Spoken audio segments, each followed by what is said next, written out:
Hey everyone, welcome back to Scholar Point. So today we're going to be discussing about rise of nationalism in Europe.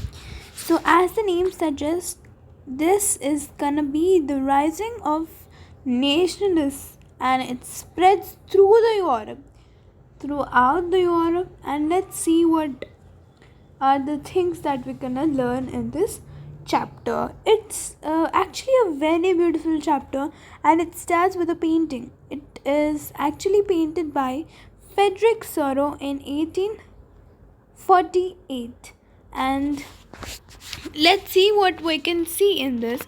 Obviously, we can see a Statue of Liberty in this picture. This is what you call the Statue of Liberty, right?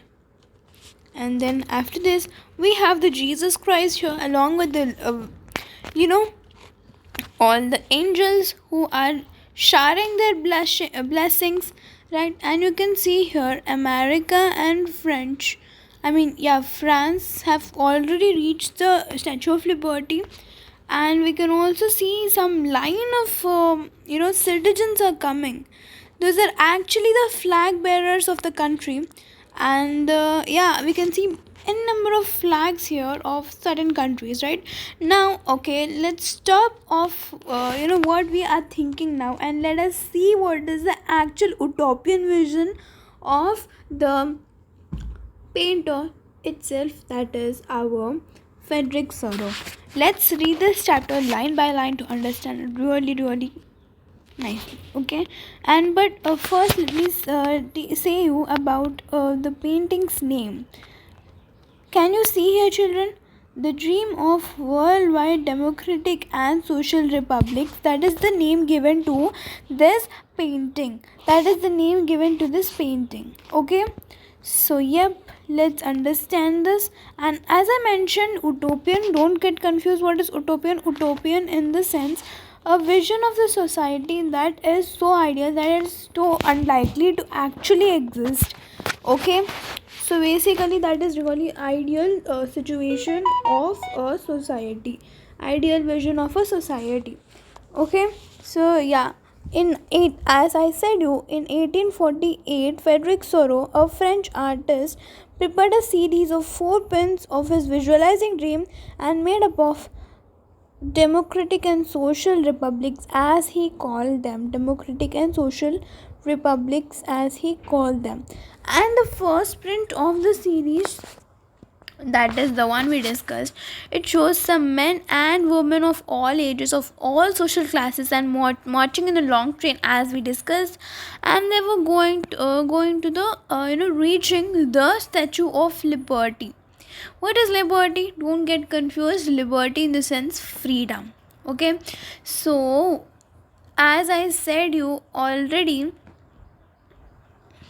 this French Revolution, it personified the liberty as a female figure, that we discussed in our ninth class, isn't it? And the torch of enlightenment she bears in one hand, and the charter of rights of man in the other hand. You can actually go back again and you can check the picture. See, this is what he calls Statue of Liberty. Yep. So, and yeah, and in the shattered remains of the absolute institutions, children, don't get confused again here. Absolutist means one man rule, or you can call it without any no restraints will be there. Okay, that means it is kind of like a monarch rule, okay, of absolutist institutions. And in Soros utopian vision, ideal vision, the people of the people who are grouped as distinct nations, they identified to their flags and their national costume. Not only they were common in the flags, but also in the national costume, leading this procession way past the Statue of Liberty. United Nations and Switzerland already they reached the Statue of Liberty. That means already they are near to the Statue of Liberty. What does it personify? What does it symbolize? In the sense, they have become liberal countries. And as you can see, France identified identified by the revolutionary tricolor has just reached the statue. French has just reached the statue. It hasn't already, but it just reached. That means we are talking about when the French Revolution ended. That time we are talking. But does this actually happen? Let's just see in this chapter. But this is actually the utopian vision of Frederick Thoreau, right? And then then she's followed. That means the Statue of Liberty. It is followed by Germany wearing black, red, and gold flag. And German people see, interestingly, at this time when Thoreau created this image, German people did not exist as a united nation. Understanding, can you see here the expression of liberal hopes in 1848 to unify number of German speaking principalities into a nation state under the democratic institutions. Can you see here? He didn't know, but that has led to the unification of the country.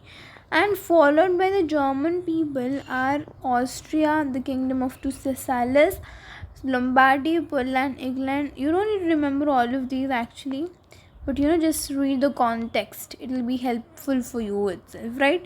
And from the heaven above, Christ, saints, and angels gaze upon the scene.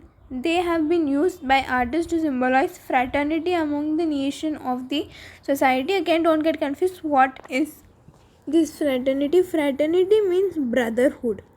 That means oneness. We all are bhai, kind of like a thing. Okay, I hope you understood. And let's get going. And yep, this is the introduction of the chapter. The overview of the chapter is this chapter deals with. And we're gonna learn about this. And your homework is to read this source. Okay, your homework is to read this source and answer the question over here.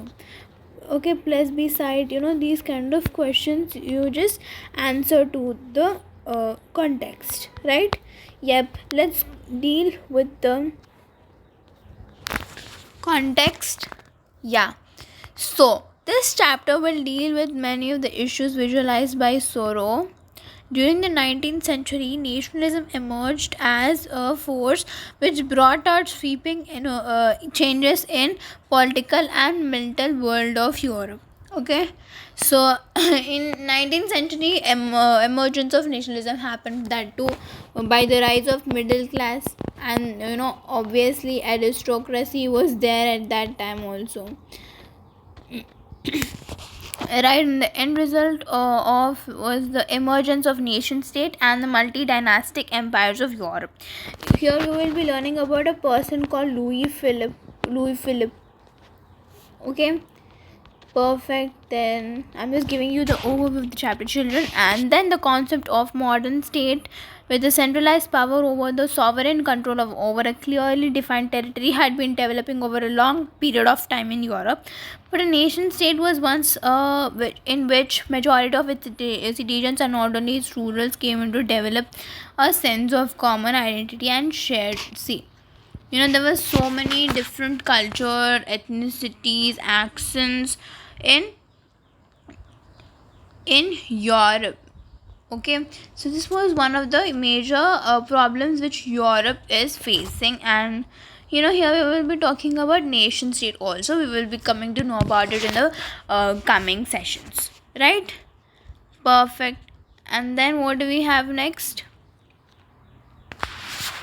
The communist did not exist from the immemorial. I mean, from the first, it was forged through struggles, through the action of leaders and common people. This chapter will look at the diverse process through which the nation states and nationalism came to begin in the 19th century.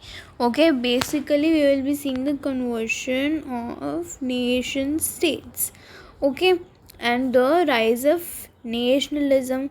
We will be learning about so many people out there we will be learning about. Okay, then we will be starting off with the French Revolution ideologies. Right, we will be starting off with the French Revolution's ideologies. Okay, French Revolution ideologies we will be starting. And after that, see, French revolutions ideologies we will be starting. After that, we will be checking about the making of nationalism in Europe. About there were no nation states in the first, but we will see how that formed. And yeah, obviously, how can I forget this liberal nationalism, important topic. Okay, then after this we have conservatism after 1815. Not that important, but still everything is important now. And then obviously the Treaty of Vienna also we will be learning, right? This is what you call it, Treaty of Vienna. It's the Vienna Congress. Don't get confused with the term, but I will explain you all. Then revolutionaries we will be having in the age of revolutions. One, two, three revolutions we are having.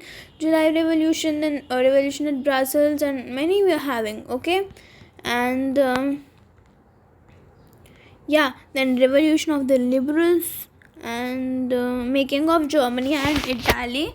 What are the things happened in the Frankfurt, and everything we will be seeing in this chapter. Then Italy's unification we will be seeing, and strange case of Britain, and visualizing. See, what are the are many artists were coming up, during this time. Many artists were coming up. And then obviously the Germania. How can we forget her? We can be learning about her also, right? And then nationalism and imperialism, and after that we will be heading up to a conclusion. So we're going to discuss all of these. I just gave you an overview of this chapter. From the next videos onwards, you will be getting more updates, and don't forget to click on the bell icon to get more updates, and don't forget to like, share and subscribe to our channel. And see you all in the next session, and don't forget to do your homework. Okay, bye.